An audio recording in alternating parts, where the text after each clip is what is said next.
చూసారండి ఎంత పెద్ద మొక్క అయిందో. చిన్న కొమ్మలు 2 నాటానండి అంతే.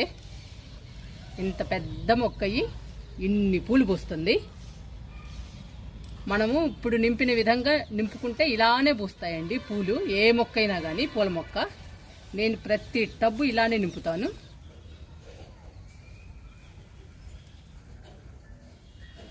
వెర్బెనా కొమ్మని నాటుతున్నానండి.